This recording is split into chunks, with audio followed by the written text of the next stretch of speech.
You guys are, of course, 3 days away from your season opener. Yeah. Just how would you assess the team so far in the preseason, and how excited are you guys to just get things going? This team is sky high. I will tell you, I've been here 9 years now. The camaraderie, the unity is as best it's ever been, really. It starts with leadership. Ben Ware, Noah Chismar, Jack Walsh. The camaraderie, that united sense is so key. We can always look at the parts, but it's when the togetherness is as good as this we have, that means something. And so we're really thrilled about that. And it's equated to really good practices. The preseason, 2 scrimmage dates. We're in a really good place. The downside is it's not as sure who's the starters. People are like, okay, who is going to be the starting attack? Who is the starting goalie? So we're hoping that all that competition is raising the bar for everybody, and that we'll have more people playing this year. You mentioned some uncertainty. Obviously, there's lots of talent. You lost some guys, but is the expectation still to go and win a championship, or to try to? Absolutely. That's what you accept when you commit to the University of Virginia, whether as an employee or as a student athlete. You choose Virginia because we don't raise banners for NCAA tournament appearances or even just Final Fours. You're here to win titles.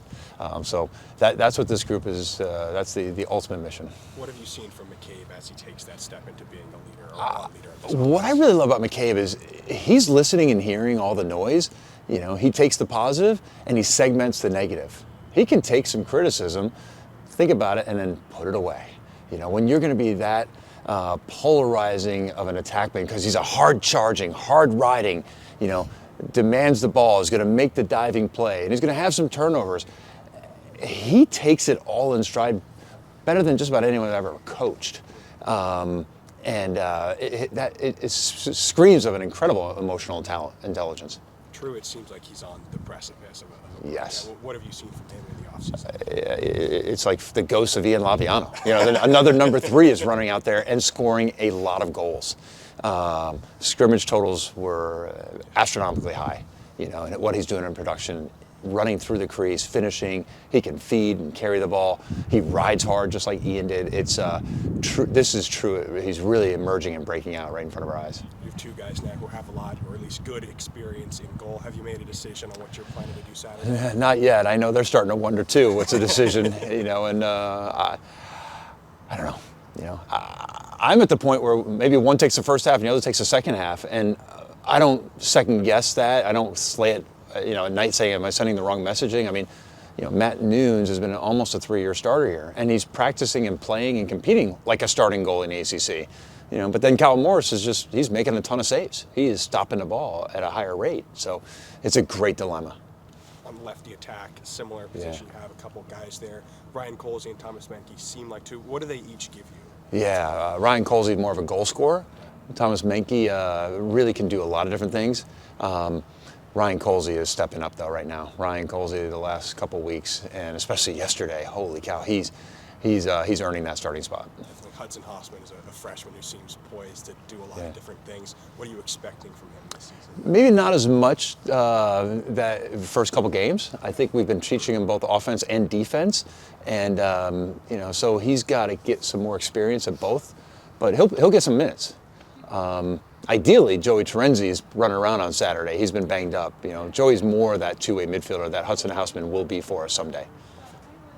You lose a huge defensive playmaker like Cole, and you're going to miss him. But you bring back so many guys on your defense who got so much experience last year. How does it give you hope with where that defense can be right away to start the season? The amount of experience we have back actually surprised me when I started getting Kaloji back on the field. He didn't practice in the fall because of shoulder surgery. And with George Fulton, and then John Schroeder, Ben Ware up top as a pole, Tommy McNeil as a second pole. I'm like, wow, I've got guys who've been here a long time. And you could see it in the decision-making, the communication. So, yes, losing Cole Castor means we don't have someone who can just erase, an elite offensive player. So we do have to be more team-based this year. But the parts are there, which is really exciting. A couple of young guys in there, too, with Tommy Snyder and Luke Hublitz. But that core that we have at the close defense and Ben Ware up top is so much experience. So we're really leaning in on that. Might be a dreaded day, right? Not having Connor Schellenberger and Peyton Cormier Yeah. out there for the first time. What have the conversations been like with Kevin Cassis? But just as you look at this offense, does the system have to be adjusted at all to the players that you have now who have to step up into bigger roles? Yeah, I mean, defining coaching is taking what you have and putting them in the best spots possible, as opposed to, here's my system, you have to fit within it. The definition of coach is, what do you got? And make it work. And Kevin's doing a really wonderful job so far. He'll be truly tested and proven, through the next 3.5 months. But what's different without Schellenberger and Cormier is they had some of the old offensive instincts with Sean Kerwin's offense, who was more of a chess player. He was a masterful chess player. Kevin he adapted last year to some of the talent, but now his system and what we have, I'm really, really enjoying it. There's a lot more ball movement, and it's a little bit more nameless, faceless, another wave of middies coming at you. So a little less of these are the absolute knowns type of offense. Got time for 2 more. You get Anthony Gabriel back, but then you bring in a couple of extra pieces in that face-off room. What are you seeing in that spot, and how deep do you want to go at that position? I know, it's not a strength for us right now. Anthony Gabriel's still recovering from his shoulder surgery that he had half a year ago. And the depth, there's potential there. Certainly Andrew Greenspan and Christian Grosso and Henry Metz, but in our first 2 scrimmages, it was not a strength for us. And so there's a lot of growth there that has to happen. Johnny Hackett is one guy who's come in from the portal. Yeah. How do you anticipate him factoring in on offense? Yeah, he's electrifying, and he's going to be someone who can really win matchups. It's tough to not slide to Johnny Hackett. And so he will really be a threat for the opposing teams that we play that are trying not to slide. Now we have to prove there's a concern not to slide because we're moving the ball so well. When we had Schellenberger, a lot of teams didn't want to slide because they knew he'd find the open guy. With our new offense, can we make teams say, ooh, let's not slide? Then our counter is, here comes Johnny Hackett.